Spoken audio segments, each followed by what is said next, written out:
matemática em toda parte.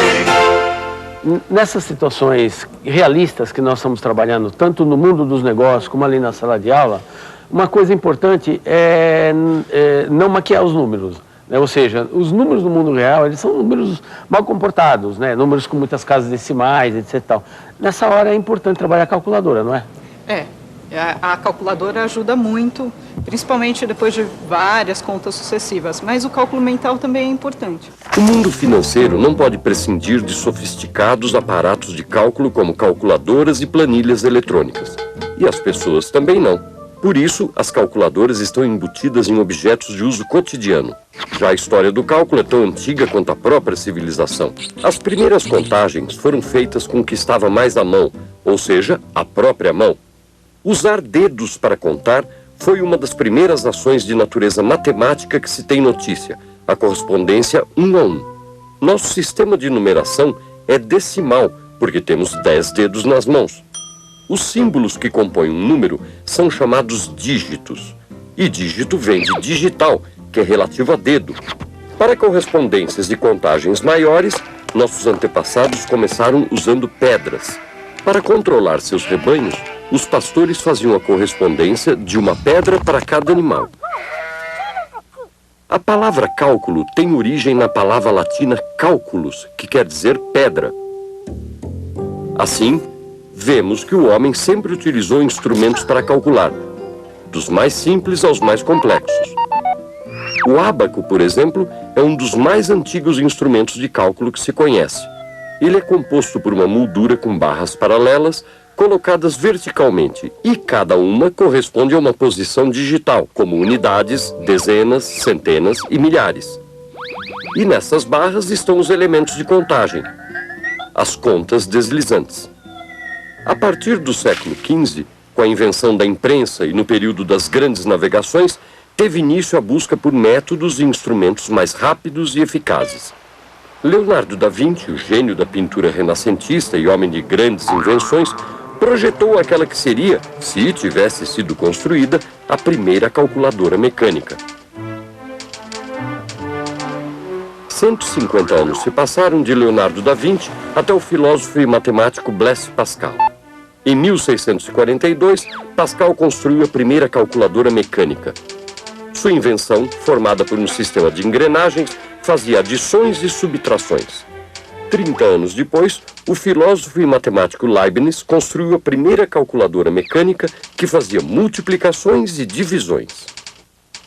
Você sabe que a maior parte das pessoas, familiares, pais e até professores, eles acreditam que o uso da calculadora na escola pode viciar, pode atrofiar a mente. Mas eles não se dão conta, muitas vezes, de que é importante trabalhar equilibradamente 4 modalidades de cálculo, né? A estimativa, que a gente está sempre fazendo para tomar decisão. Tá? Para poder tomar decisão mais rapidamente. Exatamente. O cálculo mental em situações simples ou mesmo situações complexas, como porcentagem. Usar a calculadora quando eu preciso de um cálculo exato, preciso, rigoroso, né? E saber usar os algoritmos. Essas coisas, elas não competem entre si, na verdade. O cálculo mental e a estimativa contribuem para você ter mais domínio sobre a máquina. Você sabe o que perguntar para o equipamento. Vamos fazer um jogo de cálculo mental. Eu gosto de trabalhar nas escolas, chamar atenção sobre o que eu chamo de porcentagens notáveis, para os alunos criar uma certa destreza de fazer cálculo mental de cabeça com porcentagens. Mas para isso eu vou chamar atenção do que eu estou chamando de porcentagens notáveis, que são porcentagens que eu consigo construir uma imagem mental delas e associar elas a alguma fração. Tipo, qual a porcentagem mais fácil de ser calculada? 50%. 50%... Porque é a metade. Corresponde à metade. E aí o modelo mental é fácil de ser feito, né? Eu consigo imaginar metade, dividir por 2 é um procedimento bastante natural em termos cognitivos. Se eu sei a metade, eu sei a metade da metade. Então eu sei, sabendo 50%, eu sei... Também, quanto vale 25%. 25%. Então, vamos pegar um número bem comportado, que tenha muitos divisores, e fazer esse jogo. Vamos lá. 840 é um bom número, tá?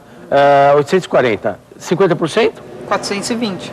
É a metade. A metade. 25% é a metade da metade. 210. Se eu sei 25%, então eu devo saber os 75%. Também. Então, como é que você faz essa conta? Eu faço 840 menos 210. Então, você está fazendo 100% menos 25%. É. Né? Você veja que essa ideia da metade, metade da metade, me possibilita até calcular a porcentagem de um número não tão bem comportado, tipo 12,5%, que é metade de 25%. Agora, vamos para a família de uma outra porcentagem também fácil de calcular de cabeça, que é o 10%.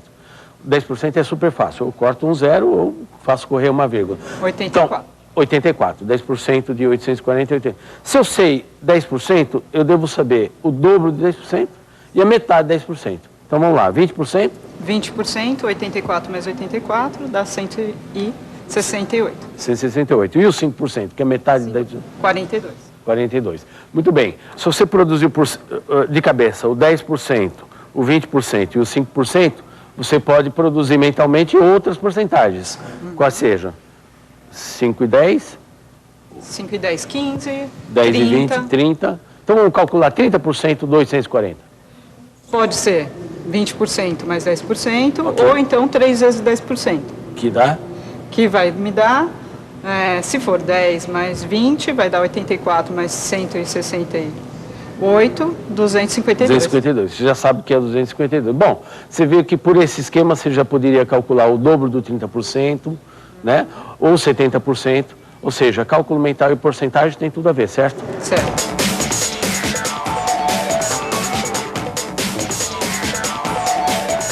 Lilian, já que a gente está falando de dinheiro, etc., você tem um cartão de crédito aí? Não, mas eu tenho meu CPF. Daqui. Tá? Ó, pouca gente sabe, mas tem muita matemática nesse cartãozinho aqui simples. Tem pelo menos 3 discussões que se pode fazer sobre a matemática do cartão de crédito. Uma delas é sobre o formato do cartão de crédito, que ele se aproxima de um retângulo áureo. Ao medir os lados de um cartão de crédito, vemos que ele tem 86 milímetros no lado maior e 54 milímetros no lado menor. Dividindo 86 por 54, o resultado é aproximadamente 1,6. Um valor muito próximo a 1,618, que é um número áureo. Na antiguidade, essa proporção encantou gregos, egípcios e romanos. E ela está presente na natureza, na arquitetura e nas artes. Mas tem mais outras matemáticas que você pode explorar a partir daqui. O que te vem à cabeça? Os dígitos de confiança do número do CPF. Os dígitos de controle, né? Isso. Então, pouca gente sabe como determinar os dígitos de controle de um CPF, de uma conta bancária ou mesmo dos códigos de barra.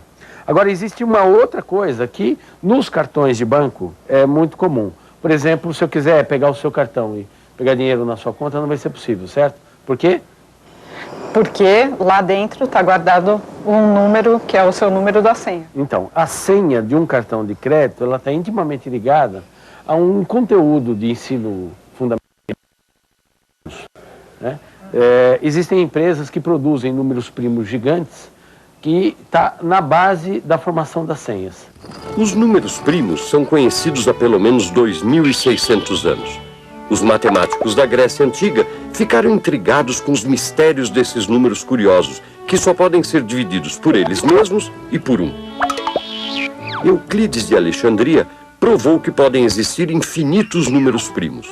Erastótenes de Cirene criou um método para decidir se um número é ou não é primo e como gerar a sequência dos números primos. Mas ninguém até hoje conseguiu explicar por que a sequência de números primos é tão irregular. Com o surgimento dos computadores, novas aplicações dos números primos foram descobertas, como no sistema de proteção de senhas dos cartões de crédito. Contas correntes e programas de computador são protegidos por senhas que envolvem números formados pela multiplicação de 2 números primos gigantes, com centenas, com milhares de casas. O número 45.651.107, por exemplo, é um número composto e foi obtido da multiplicação de 2 números primos da ordem dos milhares. Mas para descobrir quais são seus fatores, é necessário fazer cerca de 800 divisões por números da ordem dos milhares. Se a velocidade para se fazer uma divisão for cerca de 2 minutos, seriam necessárias mais de 24 horas ininterruptas para se concluir este cálculo. As instituições bancárias trabalham com números compostos obtidos da multiplicação de números primos com milhares e até milhões de dígitos. Por isso, é impossível que os indivíduos ou mesmo as máquinas possam fazer a decomposição em menos de alguns milhares de anos, trabalhando ininterruptamente. Matemática em toda parte. Para manter a saúde em dia, a receita já é conhecida. Alimentação balanceada e exercícios físicos. Mas para ir além disso, ele entra em cena. Qual a diferença entre gripes e resfriados? O que é